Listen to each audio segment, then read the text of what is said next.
না মানে tape tennis থেকে হ্যাঁ টেপ টেনিস থেকে তো কেউ সরাসরি জাতীয় দলে আসেন, এটা খুবই ভালো। এবং এটাদের সবাই জানে যে আপনি টেপ টেনিস থেকে সরাসরি ন্যাশনাল টিমে চলে আসেন নাই, একটা প্রস্তুতি হয়ে আসতে হয়।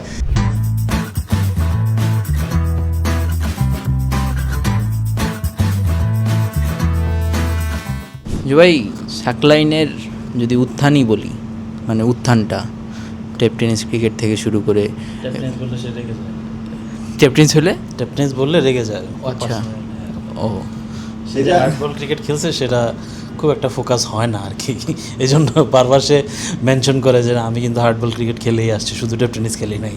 না মানে টেপ টেনিস থেকে হ্যাঁ টেপ টেনিস থেকে তো কেউ সরাসরি জাতীয় দলে আসেন, এটা খুবই ভালো। এবং এটা নিয়ে আমি মানে সাকলাইন যে প্রেস কনফারেন্সগুলোতে বলেছেন, একটা তো আমি ছিলাম না, আমি থাকলে হয়তো বলার চেষ্টা করতাম যে সাকলাইন মানে you should be proud of your background, তাই না? যে এটাতেও গর্বের কথা, এটাতে মানে বিব্রত হওয়ার কোনো কারণ নাই।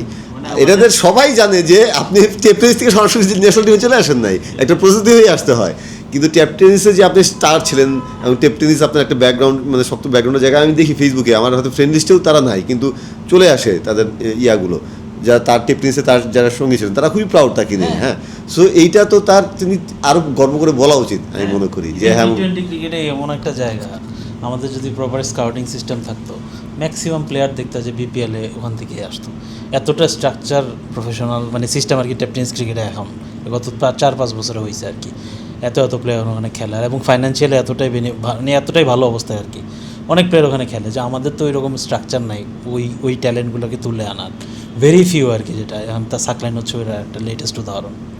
কারণ মানে টেপ টেনিসের ক্রিকেটটা বাংলাদেশে যেভাবে হয়, মানে যত স্প্রেড, যত রুরাল লেভেলে বা রুট লেভেলে হয়, আমাদের গেম বল কালচার তো আসলে ওরকম না। হ্যাঁ, তোর ওই যে তোর অনেক সরঞ্জাম খুবই বাংলাদেশের বাস্তবতায় খুবই সেগুলো এক্সপেন্সিভ, তাই না? এবং মাঠও নাই সেরকম, ভালো পিচও নাই, সো অনেক জায়গায় তো সম্ভব হয় না। টেপ টেনিস তো সেটা তো এত কিছু তো লাগে না। সো ডেফিনেটলি মানে বলছি না টেপ টেনিস থেকে একদম দলে প্লেয়ার চলে আসবে, কিন্তু এই যে একটা সাকলাইনও যদি আমরা পাই 5-10 বছরের যদি 2জন প্লেয়ার পাই, সেটা তো খারাপ কিছু না। সো জুবাই যেটা বললো খুবই ঠিক, মানে পাকিস্তানে তো হারিস রোফরা তো এভাবেই উঠে আসছে, তো ওই স্ট্রিট ক্রিকেট খেলে টেলে অনেক প্লেয়ার পাকিস্তান থেকে আছে, ইন্ডিয়াতে তো এরকম প্লেয়ারদের তারপরে মূল ধারা ক্রিকেটে চলে আসে। শুধু বোলার তো না, মানে মিসবাউল হকের মতো ব্যাটারও তো। হ্যাঁ সেটাই যদি তোর সাকলাইনের ব্যাটিংয়ে তো এটা বোঝা যায়, তার ব্যাটিং দেখলে বোঝা যায় যে সে কোন জায়গা থেকে তার ওই ব্যাট সুইংটা আসে। সে যে লেগ সাইডের দিকে বা লং অফ থেকে যে ছক্কাগুলো খেলার চেষ্টা করে, সেগুলো পুরোটাই ওই টি-20 বা ওই টেপ টেনিসের একটা ওই ছাপটা আছে আর কি।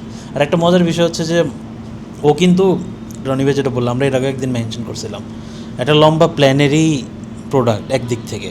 2024 সালে নাফিস ভাই আমাকে সেদিন বলতেছিল, শারিয়ার নাফিস, যে ওনারা 2024 সালে প্ল্যান করতেছিল যে আমাদের তো যেটা বললাম একটা পেস বোলিং অলরাউন্ডার লাগবে, কে আছে সিস্টেমে, সে পারফর্ম করুক আর না করুক, কে আছে মানে যার স্কিল সেট আর কি পেস বোলিং অলরাউন্ডারের সাথে যায়।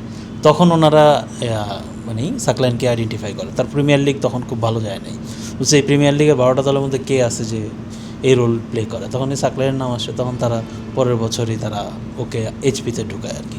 তারপর থেকে তো 1 বছর লাগছে যে উপরে আসতে, মানে গত বছরের অক্টোবর থেকে তুমি যে চিন্তা করো, আর বিপিএল থেকে চিন্তা করো এখন হচ্ছে যে এপ্রিল, সো কয় মাস লাগলো তার উপরে আসতে। সো এই স্কিল সেটে যারা আছে, যারা বাংলাদেশের সিস্টেমে আছে, সেটা অনেক নিচে হইলো। যে তোফাইল যে জায়গায় আছে, আজকে দেখলাম যে 3 উইকেট নিল বিসিএলে, যে জায়গায় আছে ওরা খুব দ্রুত ফাস্ট ট্র্যাক হয়ে উপরে আসার সম্ভাবনা আছে, যদি কারণ এই ডিমান্ডের কারণে, সামনের এই বিশ্বকাপের ডিমান্ডের কারণে।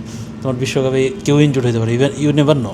সাকলাইন তো একটা প্রফেশনাল সেট আপ থেকে আসে নাই, তার বডি যে কোনো সময় ফল করতে পারে, তখন তোমার আরও একজন বা তোফায়েল বা যে কেউ হইতে পারে, সো ইভেন রিজান, মানে খুব দ্রুত এই জায়গায় ফাস্ট ট্র্যাক হওয়ার সুযোগ আছে বাংলাদেশে। এই একটা জায়গা, unless you are Rahid Rana, ওই টাইপের কেউ যদি এক্সট্রিম এক্সপ্রেস পেসার না আসে, এই একমাত্র জায়গায় যেখানে জাতীয় দলে দ্রুত ঢোকার সুযোগ আছে আর কি। কারণ হচ্ছে যে ওই ডিমান্ডের কারণে, সাপ্লাই অ্যান্ড ডিমান্ডের কারণে।